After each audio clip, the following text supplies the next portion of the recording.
to another episode of the Brave and Faithful podcast.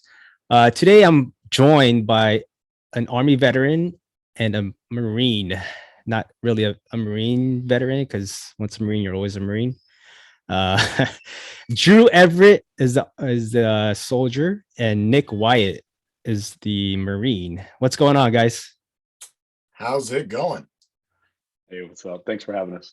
So, appreciate you guys for first off taking the time. So just for the audience, so Drew and Nick created this website, Apex Gear Company, basically a marketplace made by veterans for everyone. Before we go into that, guys, can you all tell us a little bit about your service? When did you serve and how long you guys served for? Drew, we can start off with you. Yeah, sure. I was in the Army from 01 to 05 in Baumholder, Germany, mechanized infantry. So, and that was it. So single enlistment contract. And I got out just in time for all the friends that I wanted to hang out with to go in. So that's kind of my background there. Yeah, what Drew's not telling you is that he actually got, the recruiter may or may not have fudged a few things to get him in as early as humanly possible. So he's a year older than me and a few years older than my brother. And so he went in when he was like 12. I don't know. He was like 12 or 13 years old. It's preordained.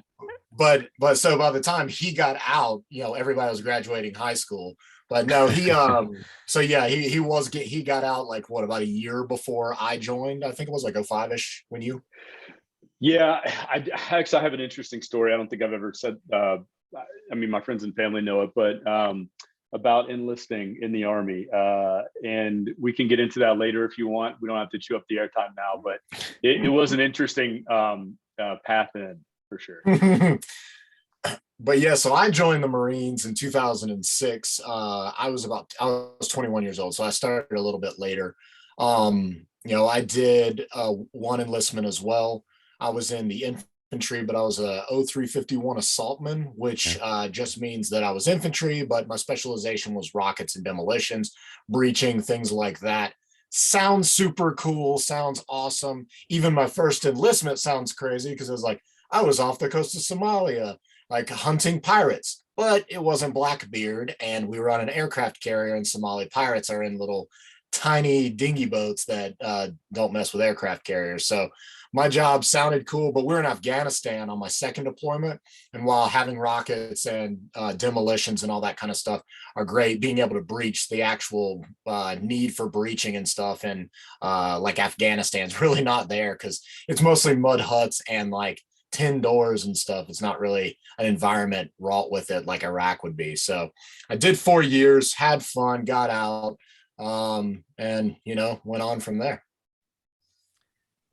So both y'all did one enlistment, right, with the Marines and in the Army.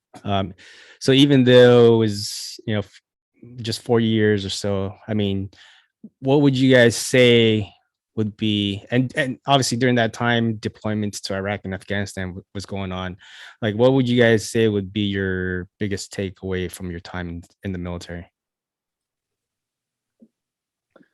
For me, it's the camaraderie. I think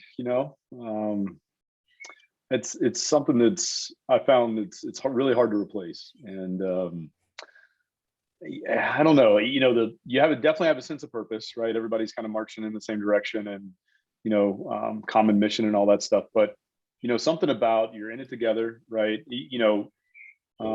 Football teams, I guess, kind of experience that to a degree. Law enforcement to a degree, but I found it really hard to replicate in the civilian world, especially in business. And, I think the impact that it has is that people are willing to just do whatever they need to do to make things happen for each other and that, from that community. So, you see a lot of, volunteering, but I mean, people will go so far out of their way to make sure that you're good to go or you're taken care of or whatever.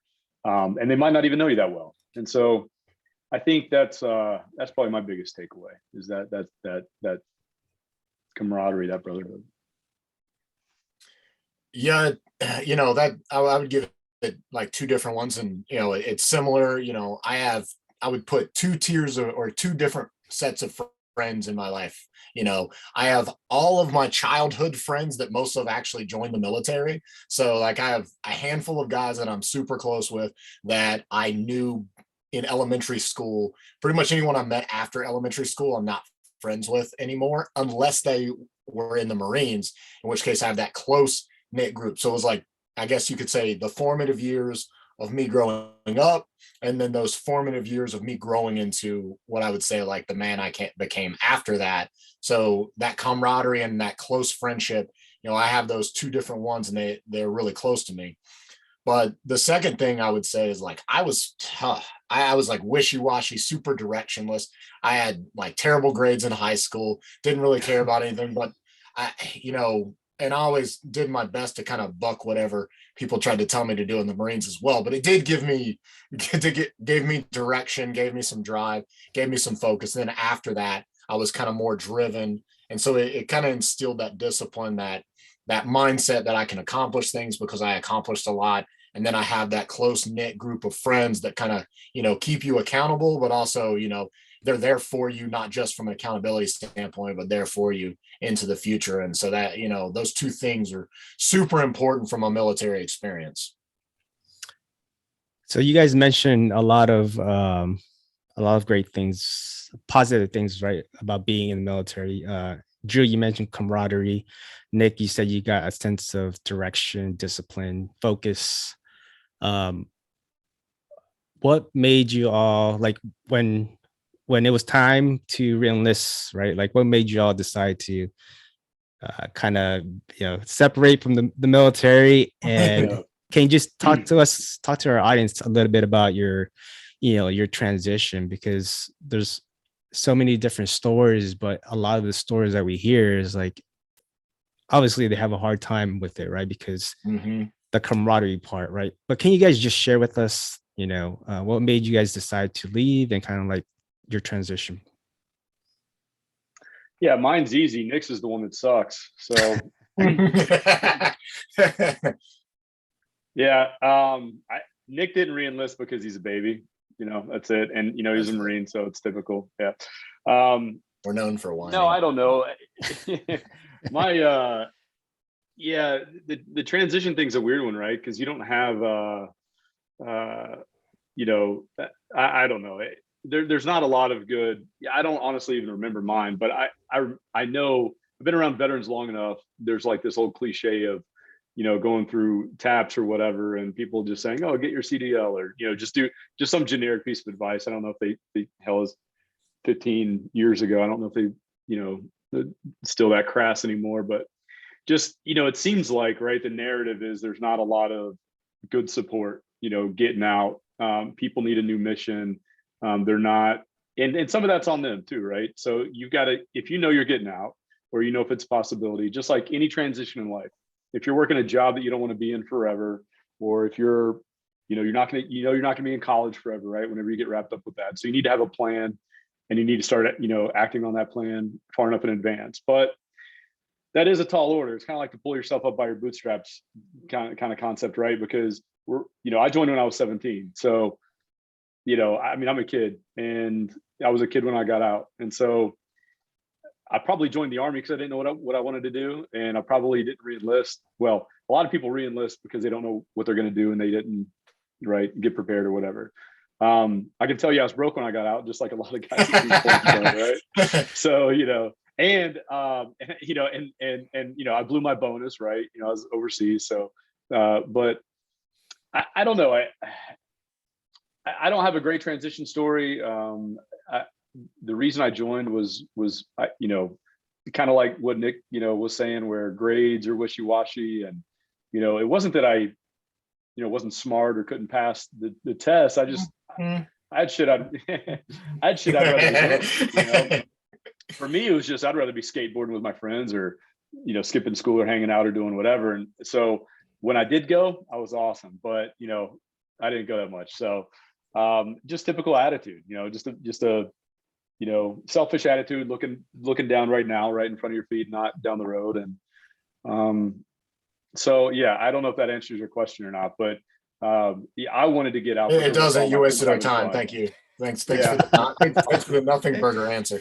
all my friends were having fun, and we're all driving now because everybody's out of high school, and some people are going to college, but like it seemed like all my friends got into snowboarding without me at the same time, and that seemed really cool.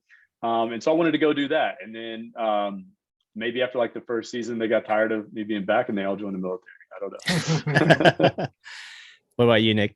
So it was interesting. So when I was planning on getting out, I did think about re-enlisting, but in all honesty, at the time I was a little jaded. I deployed a couple times.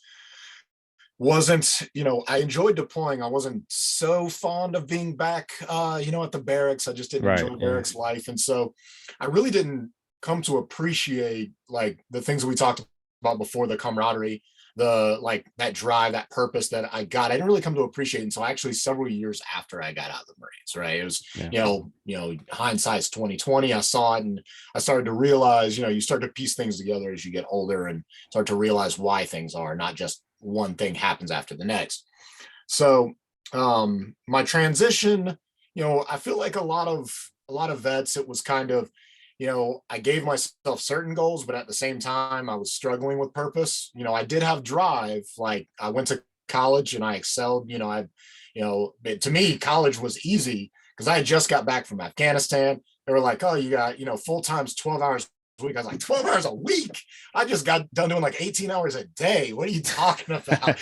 Give me more. I think it was the most ridiculous thing I had ever heard. It's still tough, don't get me wrong, but the concept was, Right. I was like, of course I can breeze through this. So that was the problem. But then it's like, okay, then I get my college degree and it's like, now what? I don't really have like a goal after that because I feel I'm older than all the other people that I'm with college, so I don't fit in per se. I'm not going to live on campus, definitely not joining a frat, not dealing with that. So, I kind of like am on my own while simultaneously like amongst other people, but I just didn't feel like I was the same thing, like a part of something.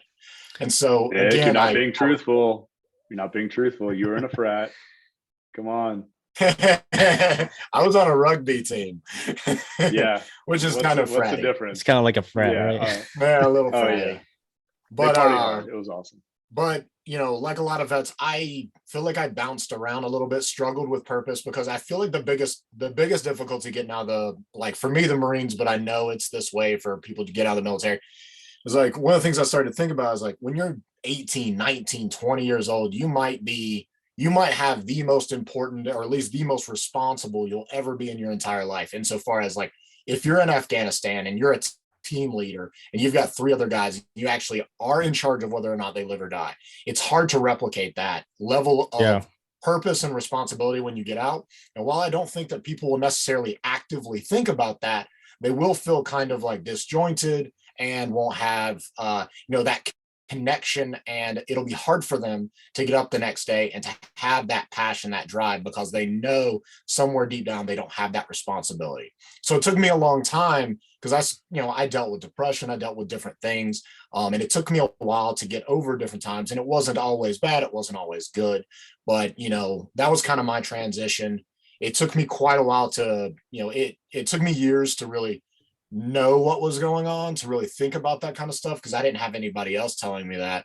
It was just one of those things that I figured out over time. And so I think one of the biggest issues is like people finding purpose. And I've found purpose in being an entrepreneur. You can find purpose in all sorts of things, but the biggest thing is like not to dwell on the fact that you're not necessarily responsible for someone else's life, but you still can be super important and super productive and a important member of society even after your time in service.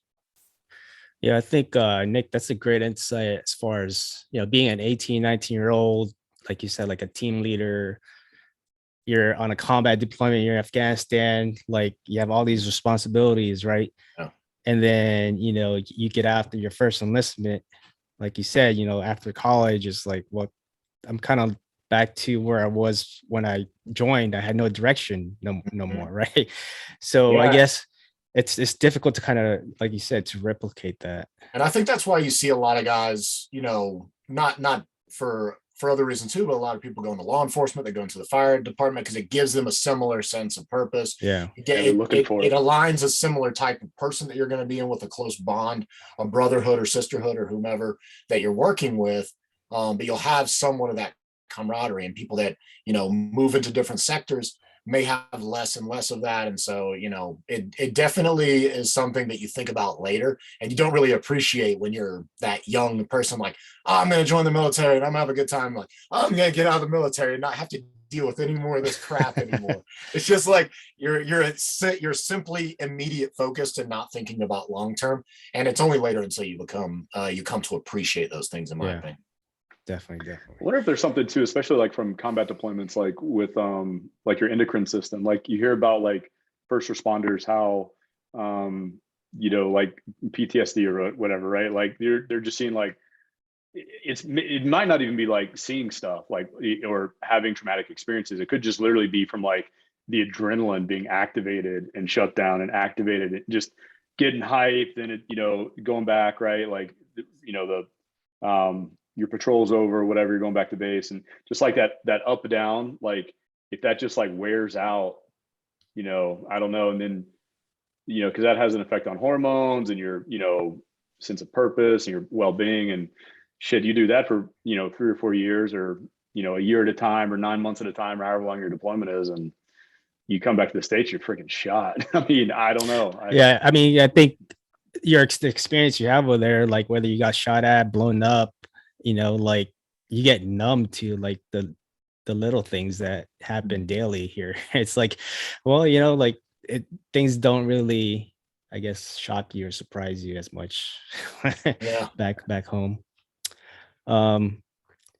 So you guys kind of left the military in mid to late 2000s. Is that about accurate, or? Mine was 2010. 2010. Yeah. Okay. Yours was like 1997 or something like that. I was 3 years old. Uphill both ways. Yeah. So it's been a while, right? Like it's been about 12 years crazy. now. It's crazy. Yeah. I think it's been so long. But I want to ask, like, do you guys know each other before? Like, how did you guys meet each other? And like, let's go into Apex Gear. How did you guys come together and create this brand? Unfortunately, we grew up together. So it's like a whole Drew and his family, they hitchhiked, I think, to my neighborhood from, I don't know, some far off land. Tennessee? Is that how it's pronounced? Yeah. Tennessee. It's Icelandic for the land of no cars. No, but yeah, I believe I was in 4th grade when I met Drew. Drew was in 5th. Him and his family had moved over from Tennessee. So we grew up in the same neighborhood, a core group of friends, my brother, my cousin, and a handful of our friends that most of us are still, close to this day. It's funny. That's this group, and several of them joined the military. We're super lucky. It's crazy. But yeah, so we grew up together. We've been friends all this time. And like he said that, he went into the Army, he was over in Germany, but when he would come back, we'd stay in touch. And then I went into the Marines, and they would come down and visit me because we're from North Carolina, and then I was stationed at Camp Lejeune, so only a few hours away. So they got to come down and, wreak havoc on small towns whenever they'd let all the Marines out of the cages and stuff. So, but yeah, so we spent, all of our formative years together and some of our adult ones. So Drew, you were mainly overseas in Germany for your time? Yeah. And then Nick. Station. Okay. So Nick, who are you with in Lejeune? Because I'm stationed here right now. Yeah, I was with 3-8, which is now no more. No more. Who are you with? What happened to 3-8? They're too badass. They had to disband them. Yeah, they just disbanded the whole regiment. They put them on the ice shelf and just shoved them off. So done, guys. Who are you with? So I'm in with the division with 6 Reg. Okay. Regiment, so yeah, that's cool. So yeah, let's talk about the company, right? So you guys knew each other growing up, kind of kept in touch during your time in the military. Where did the idea, like who thought of the idea of like creating this company? I've been taking all the credit lately, but I think I need to let it go and kind of share it a little. Um, yeah, I mean, I don't know. It feels like it's something I mean, not this idea, but it feels like, we've always wanted to go into business together kind of thing. And maybe not explicitly, like we'd never said it out loud, but, there's like this, just this sense of like, me and Nick and his brother and friends from the neighborhood, like we'd always do, big snowboarding trips, right? Like after we were both out and doing college and all that. And there's just always this,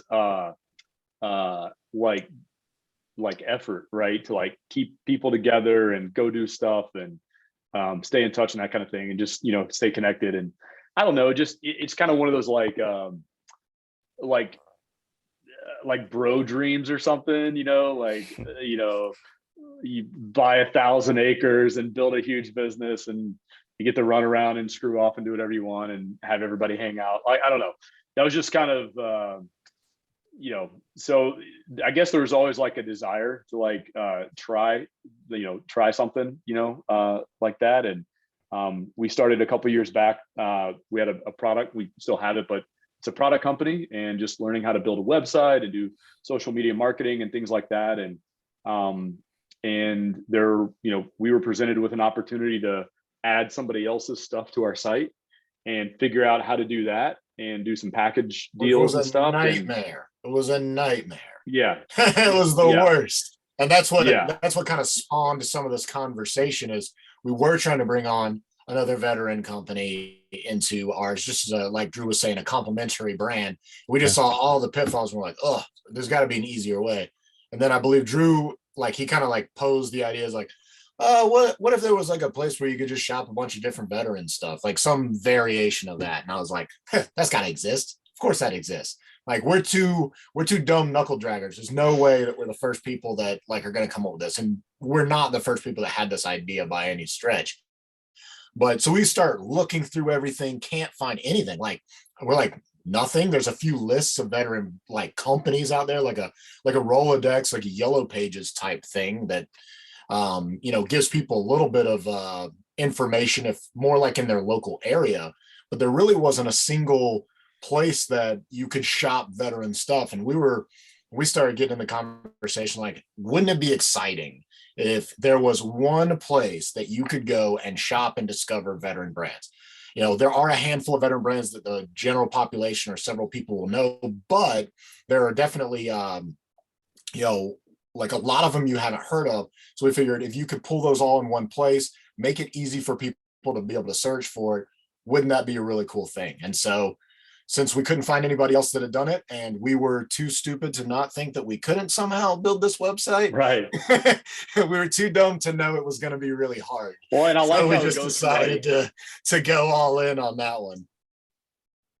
I like how it goes from like hey, we want to make this as automated as possible. So, maybe there's another guy that comes along in the future. It goes from that to like, what if there's a website? What if there's a website where you could shop like a bunch of different like veteran brands? And then it goes from that to a website with every single veteran company out there. Like, like no baby steps in there, right? So, but yeah, that was the moonshot. So, yeah.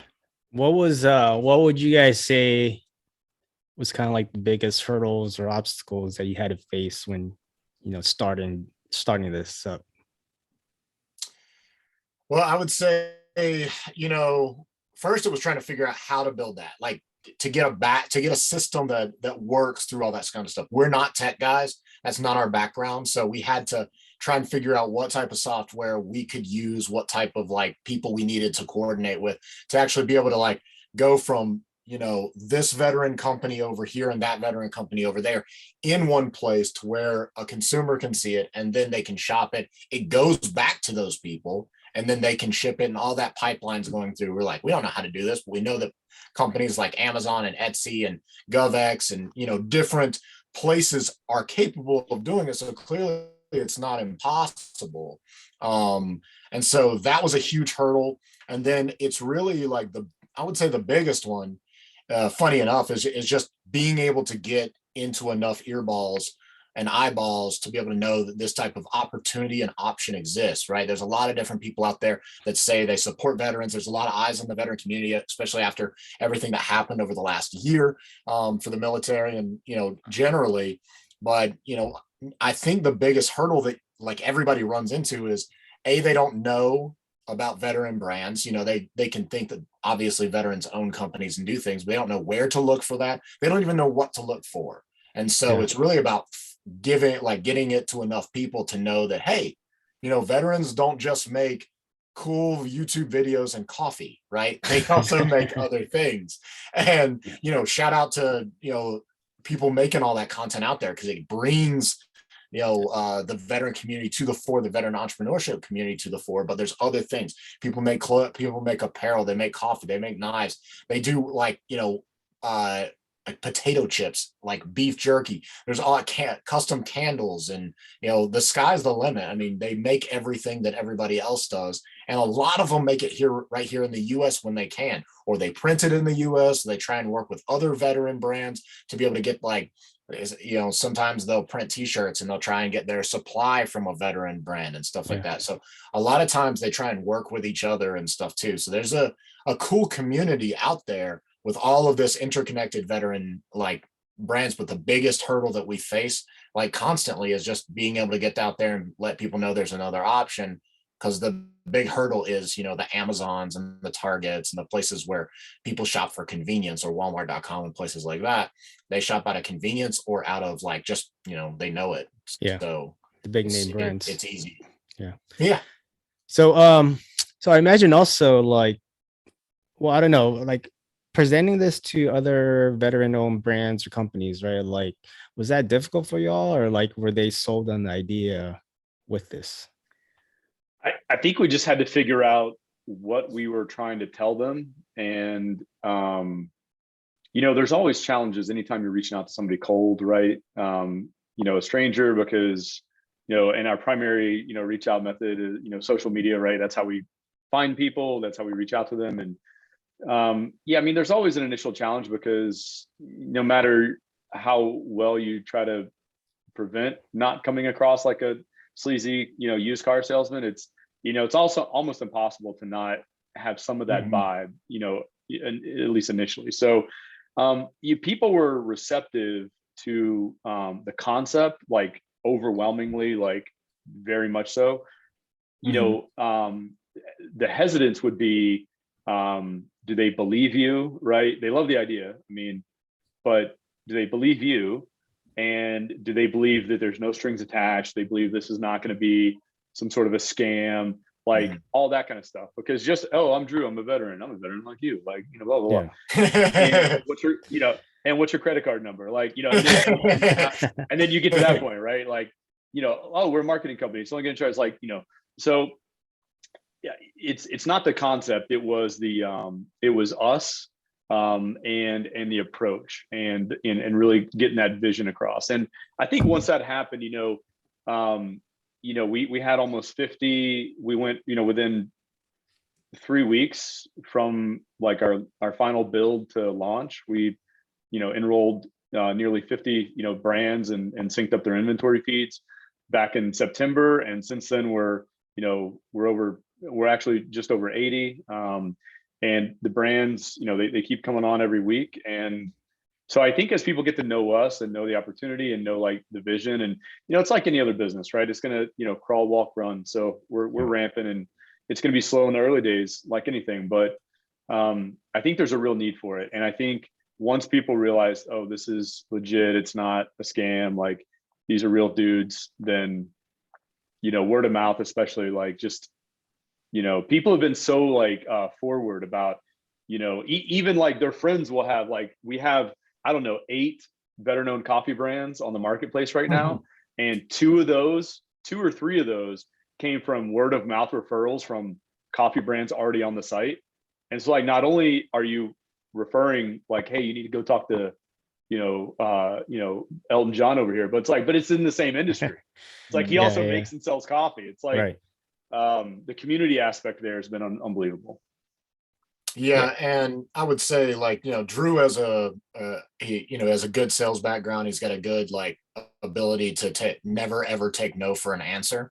So that's a good thing. But one of the things that we wanted to address initially is, like Drew said earlier, we had a product company. And so we tried to sell on Amazon and stuff like that. And we saw kind of like the difficulties of a really small brand trying to find themselves on it, the costs that it incurred, and just the difficult things that just all the difficult things that were like, we have to be on Prime. Of course we have to be on Prime because nobody buys anything that's not on Prime. So that's this, that's this cost. And then we have to like fulfill all this kind of stuff. And it became difficult. We had this monthly subscription that we had to buy and all this kind of stuff. And we're like, well, you know what? We're trying to do something to support the veteran community, right? So we want to create the barriers to entry like virtually nothing. And we want to make it to where if you come onto our site and you never make a sale, it never costs you a penny. So you have absolutely nothing to lose. You have no contract whatsoever. We don't hold your inventory. So we're not holding on to your stuff.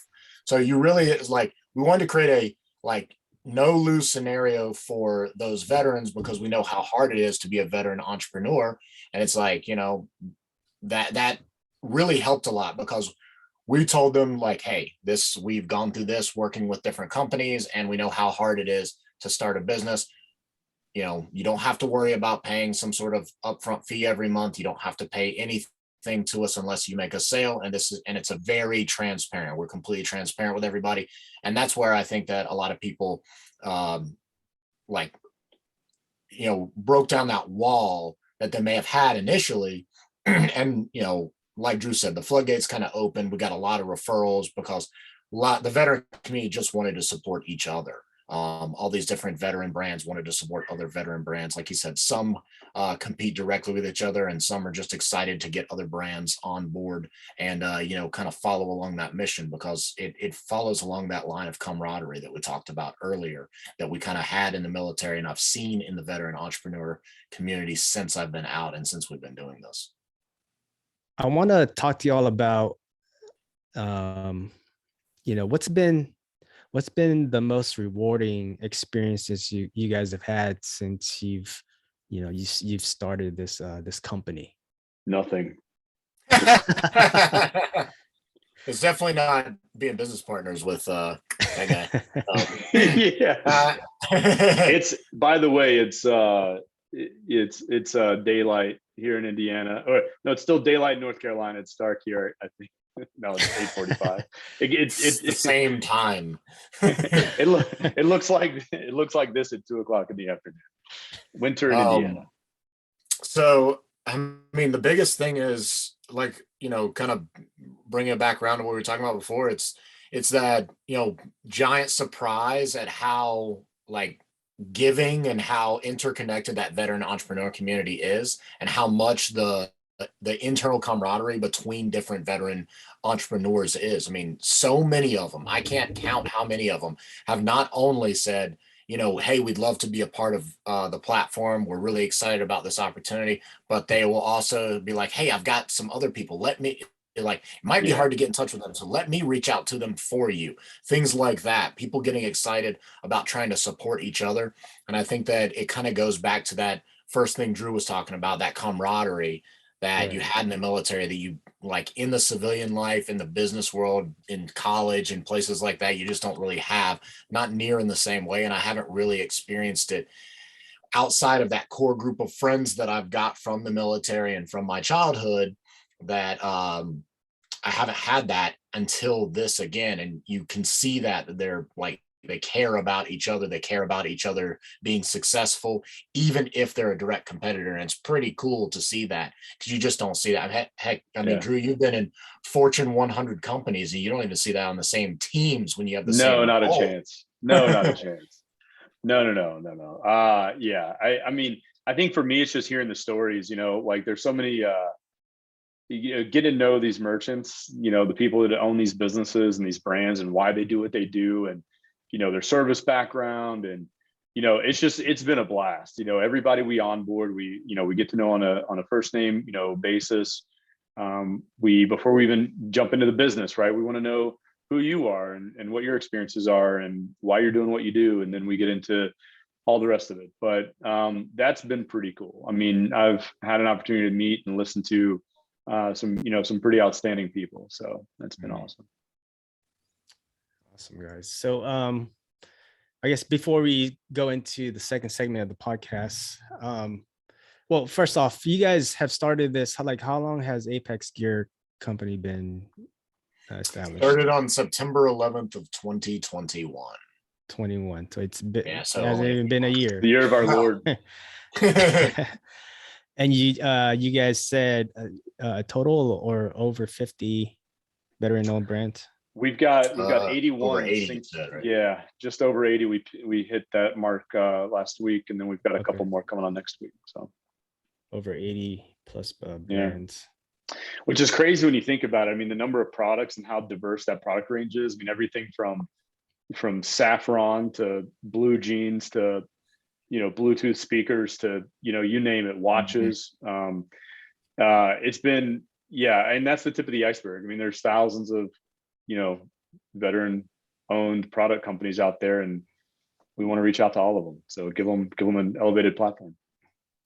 So do you guys have a team of like people, like doing the groundwork, or is that just Nick? Is that just Nick doing all that with onboarding all these brands? So Drew has been doing the onboarding. We do have a tech team that handles the software end of things. Like I said, we don't have that tech background. Now I built the front end of the website that people see when they go to it.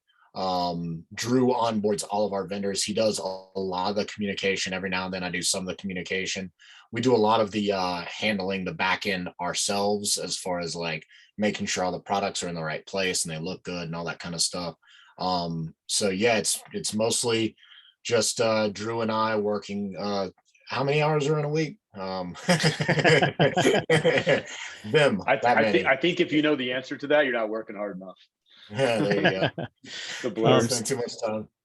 So like we might have veterans with their own business, their own brands, right? Like what's the steps? Like how do they get their brand in your website before they even talk to Drew for the onboarding?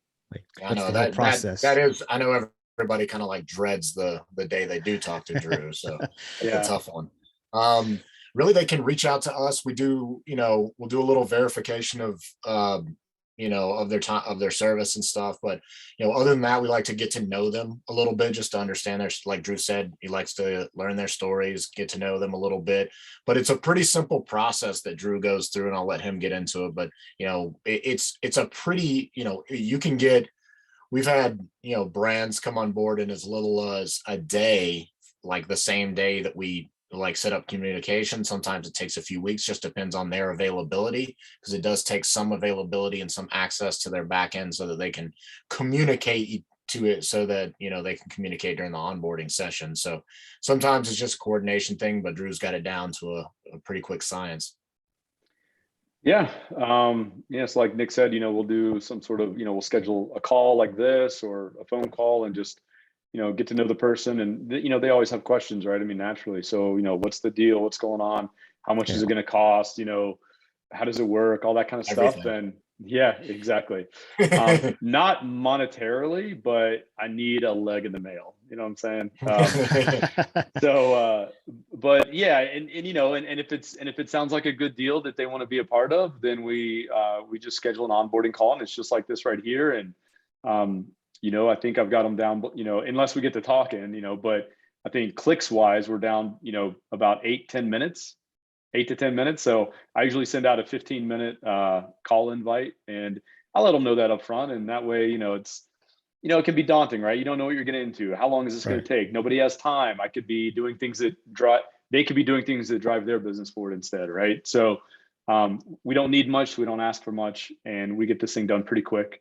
And from there, it's seamless and automated. And I think that resonates. People don't want to have to learn some new system or go somewhere else to manage their orders or update a listing somewhere else. And so we kind of eliminate all that for them.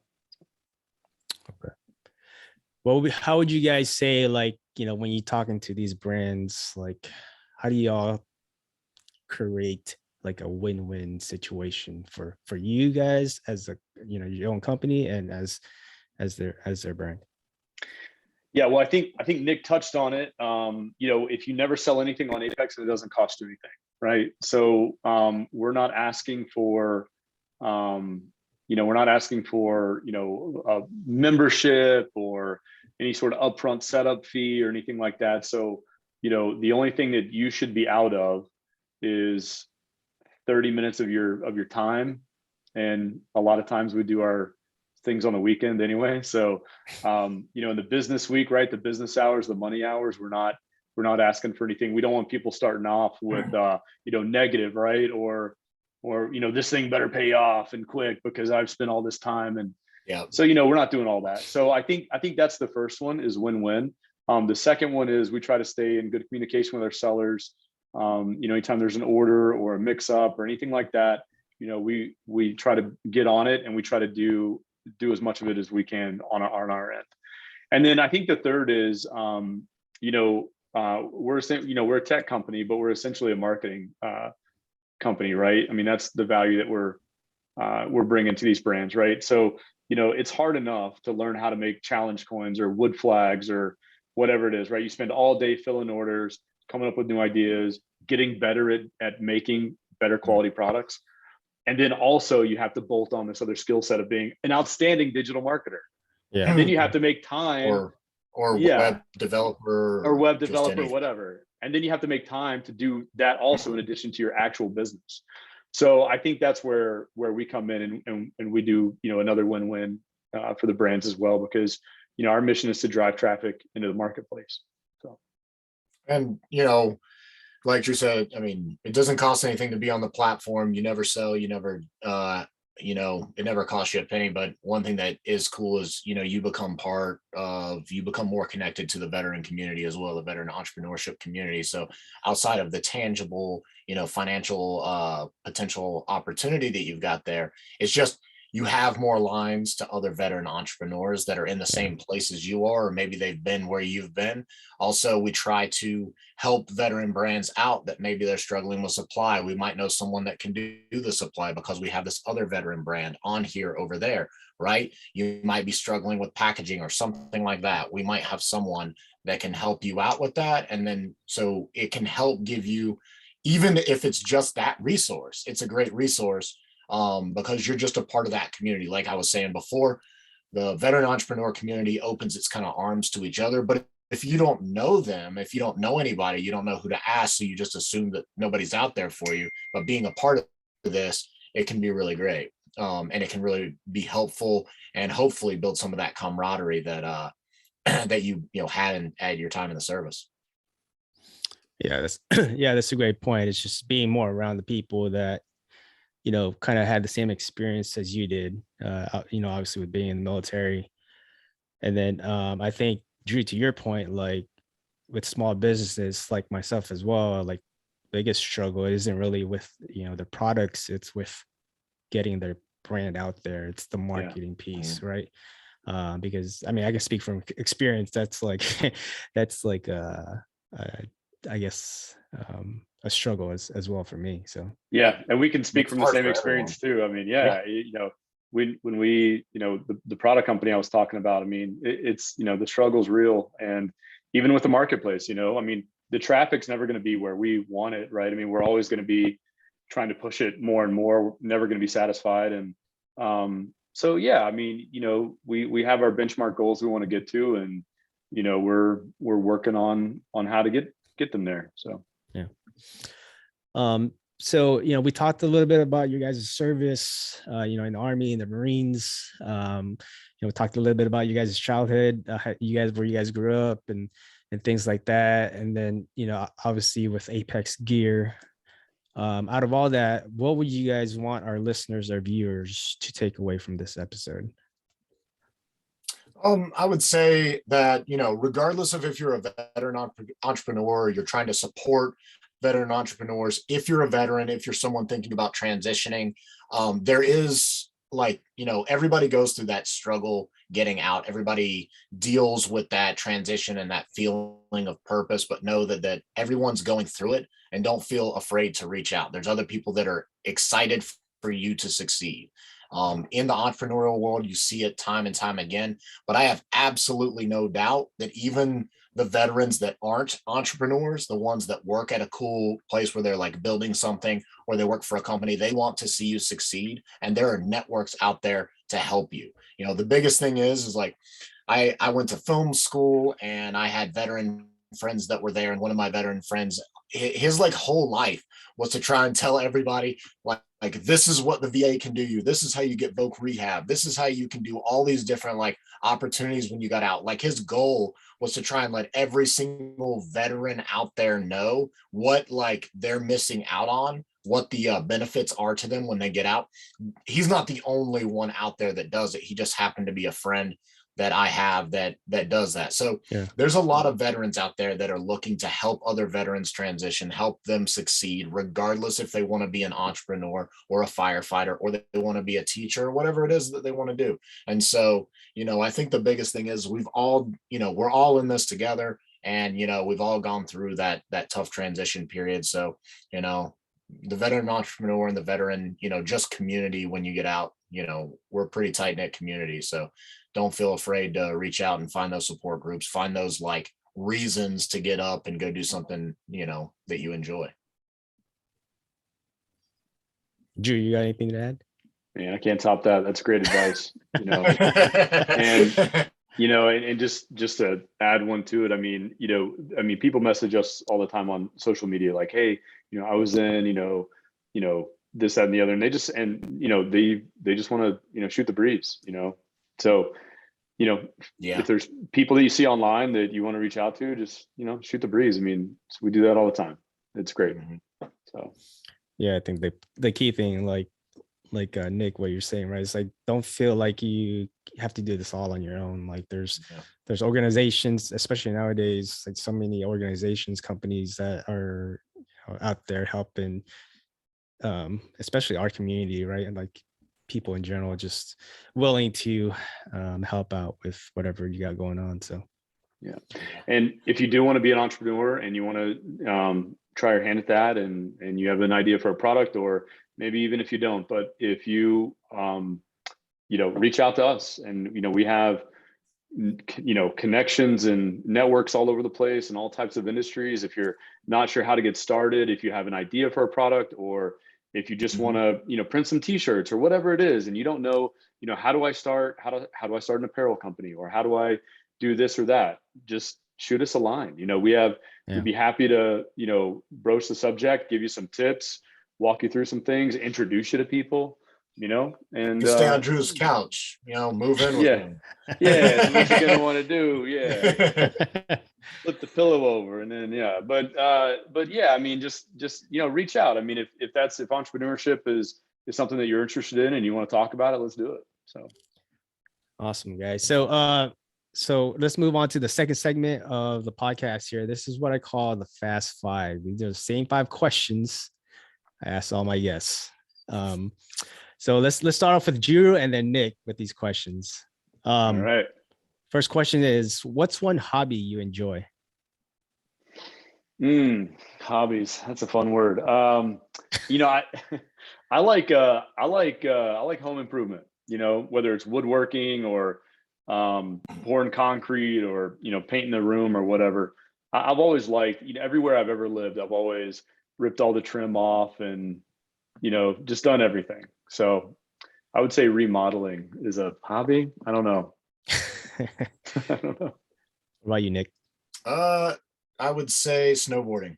I enjoy snowboarding, but also filmmaking. Filmmaking is like my passion, even though it's not always my sole like way to make money. Filmmaking is my passion. I love making, you know, little shorts, fun things, anything. Yeah, I saw that video that you guys made out in the Yeah. woods. We got some other fun ones coming out here real soon too. So awesome. And Nick means film, like literally just film. I actually do like film better than digital personally. But Next question, guys. If you had to choose one person to hang out with for one day, who'd it be and why? Not sure how to answer that. It can be anybody in the past, present. Oh shit. future? Oh, well, who's I'm gonna have to think about that when I come back to you. I don't think I've ever thought about that. That's a good question. Ooh, gotta be. I do Teddy Roosevelt. yeah. I think that one. I think that would be fun. Always my favorite president. One of my favorite historical figures. He had like such a ridiculous, adventurous life. I think it'd be fun. You know, I remember hearing a thing where, like, while he was president, he would just disappear into like the West, what now is like Yosemite and Yeah. Yellowstone and stuff, and just wander around as the president for a whole month. The Secret Service and stuff have no idea. So I think it'd be cool to go like on like go there with him whenever he did that and see what in the world he did. Yeah, Yeah. definitely a different time. Yeah, different time. I don't think a president could do that Yeah. these days. Bye. Yeah, I'm out, guys. I'm letting it loose into Yellowstone. I thought about it. So I think for me it would be, and I was taking Nick's like adventure theme there. So I think for me it would be, I don't know how many generations ago it was, but like my family ancestry goes back to, like we're British. So I would like to hang out with the one that made the decision, like, That's why I'm here.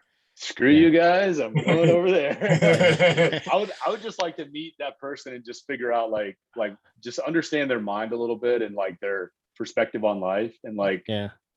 yeah, that'd be cool. That'd be interesting talk. Give him a fist Yeah. bump. Man. Yeah. All right, guys. Next question. Recommend a book for our audience to read. Nick, you got it. You Oh. you like books. You like I books? like books. I love books. Let's see.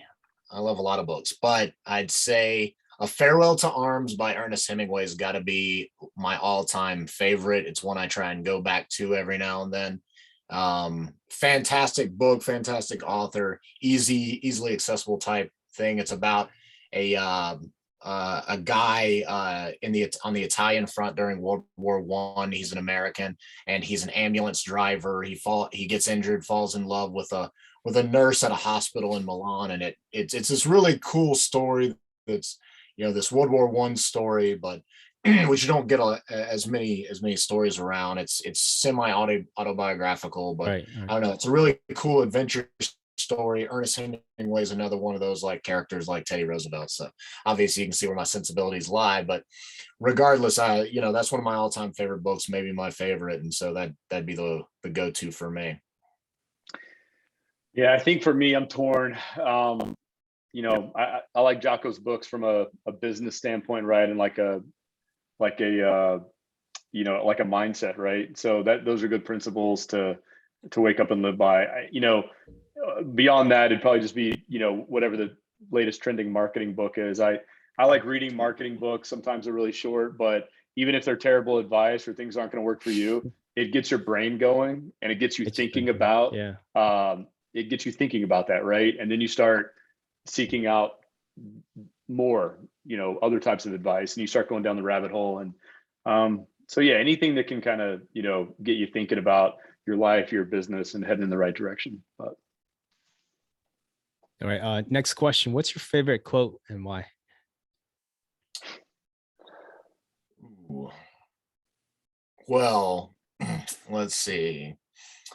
I would say, well, my favorite, I guess the quote I hear the most, that I think of the most, that's the most appropriate for these days is like strong men make good times make or good times make weak men make bad times make strong men. And why? It just is, it seems to be as true as it could possibly be. That's why we have reverence of like the great society, the greatest generation of World War II, people like that, and you see things play out so easily all the time. And so on a microcosm, it's an easy way to, if you can think about those types of things, like, well, I've got to not be one of those people that makes things worse than what I did before, right? Regardless of, I don't want to think of myself as someone that puts on the greater scale, but if I can just make my wife's day easier than harder because I work hard or I do something hard or I make somebody else's day better, then I should always go into each day thinking, I'm not going to be the person that's going to make this place worse than when I left it. Drew? I'm not touching that. That's a great one. That's a great one. Yeah, we were kind of discussing that quote too on another recording. Yeah. And it's like, yeah, you're right. It just rings true today. Like, Mhm. and I think it was I saw a post from Yeah. Joe Rogan who made that. Yeah, he says it pretty often, and I travel a lot, so I have a lot of time for podcasts. So I've probably heard it 10,000 times, and you see it on other things, but I think he's definitely the one who's put it into the zeitgeist. As of late, as with everything else he's done. All right, guys. Final question: where do you see yourself in a year, 5 years, or even 10 years from now? Go ahead, Drew. Yeah, cool. Physically or emotionally? Geopolitically. All right. I think I think in a year we're going to be so I'll contain this to Apex, right? So Apex gear in a year from now is going to be more efficient than it is today. We've got a lot of exciting things coming out that are going to make things really awesome for people selling on Apex. So I think it's going to be, I'm really excited for the next 365 days. 5 years from now, 5 years from now, between year 1 and 5 has got to be growing the business, adding headcount where we need it, adding capability where we need it, increasing market share, and just getting more into the mainstream. And 5 to 10 has got to be, capitalizing on that in some way, whether it's, increasing the scope of business, the services that we offer, doing something, tangential to that. But yeah, it's all about growth. So we'll keep hammering away at that. And I'm actually excited for the next 1 to 5 for sure. Yeah, I'm smiling. I'm smiling. That means I'm excited. All right. So Drew covered the business stuff. So I'll say 1 year is working my ass off every day and seeing the fruits of my labor. Year 5 is somehow trying to trick Drew into like giving me more shares of the company while making him work more. That's got to be in the 5-year plan. He's not listening to this anyway. When he's not talking, he's not listening. So 10 years, like having built something that not only build success for us, but can help grow other ventures that we want to do that can help my community, help grow. I want to build a family. I want to do all those different types of things. So in the next 10 years, I'd love to have all of that. But like Drew said before, build something that can, kind of stand the test of time. And I think in 10 years, we'll see that come to fruition and hopefully grow the greater veteran entrepreneur network, interconnect it better, put it into the public sphere a lot better, and allow people to know that, hey, there's an option out there for you, both from a veteran and for those that want to support veteran communities. And I'm hoping that in 10 years time we will have not necessarily succeeded insofar as like people know who we are, because I don't care if they know who I am, but they know that there's a real growing movement in, veteran entrepreneurs, and they are not to be reckoned with. And this is a thing here to stay. Veterans are here to, they're not here to take part, they're here to take over. And so, the vet business world's about to take over those, those big companies, and nobody really cares about them, because the vets care about them, or else they wouldn't have served in the military. And, now, it's going to be something that I hope that people are going to see, that, they want to support them because they're supporting the people that supported them to begin with. So we'll say that for 10 years. Well, awesome, guys. I appreciate again the time that you guys provided here, and sharing a little bit about your service, Apex gear, what you all provide for the veteran entrepreneurs, and basically just providing that network, right? Providing that camaraderie that we all kind of have missed since leaving the service. And then, yeah, just giving them that avenue to be able to succeed in whatever business or entrepreneurship venture that they have. So before we go, can you all just let our audience know where can they find y'all? Where can they support you guys? Yeah. So Drew's home address. Hold on, Drew's home address is 70 no. Yeah, so we're shopveteranmade.com. You can go if you want, all roads go to the marketplace. So you can go to the veteranmarketplace.com. You can go to apexgearcompany.com or shopveteranmade.com. And then social media is all at Apex Gear Company. So awesome, guys. Again, appreciate the time that you guys have provided, and hopefully I'll talk to you guys soon. Yeah, thanks, absolutely. Red. Thank you so much for having Great questions, us. by the way. Appreciate it, guys. Take care. Yeah. Cheers.